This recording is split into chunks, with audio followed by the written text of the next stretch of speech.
You are listening to Power Marketing with Kevin Lee. Here's Kevin. We all got to see the Facebook outage recently. It just so happens that's very recent for us doing this conversation.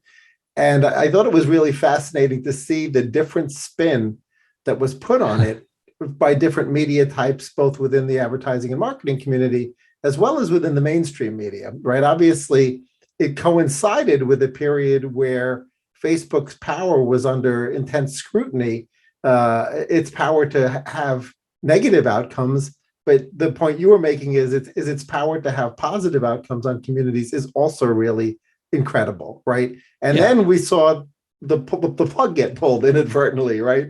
And so we got to see a day without Facebook or Instagram.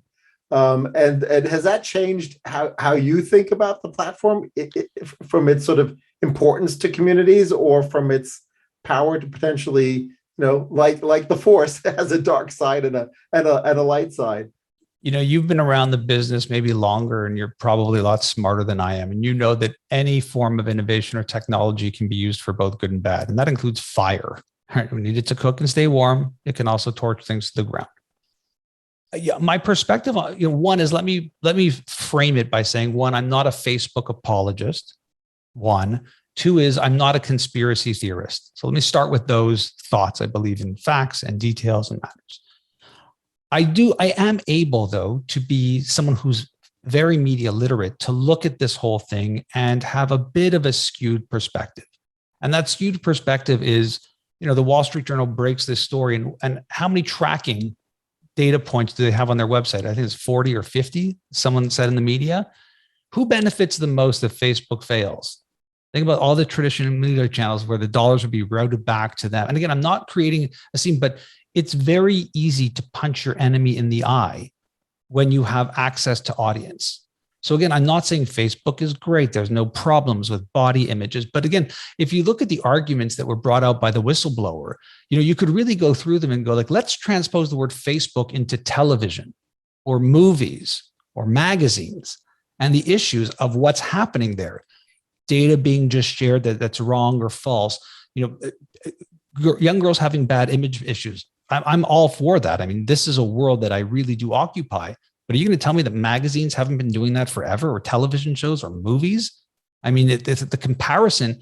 So are we going to blame Facebook because human beings, individuals, are now creating the content that editors and not journalists, but just writers used to create before? I mean, there's a bit of two-sidedness coming out of the mouths of those who are upset about it. Now, should we have a for-profit public company deciding what is free, what type of content should be out there? No. I believe that is something that should be regulated by governments. There is no doubt. So again, I'm not being an apologist and I'm not being a conspiracy theorist, but when I see a lot of this, I'm always like, who is to gain from this? If you see, there was that documentary, I think I call it The Social Dilemma or whatever it was called, which was another catalyst. Every single person, their business is to be the contrarian to technology. I mean, that is how they make their living financially.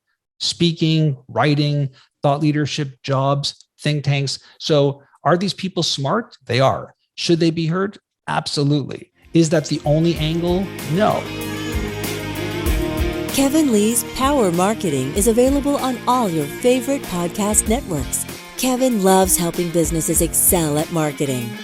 Having marketing challenges? Just like Santa in The Miracle on 34th Street, if Kevin can't help you, he'll know someone who can. Find him on LinkedIn, subscribe, or follow.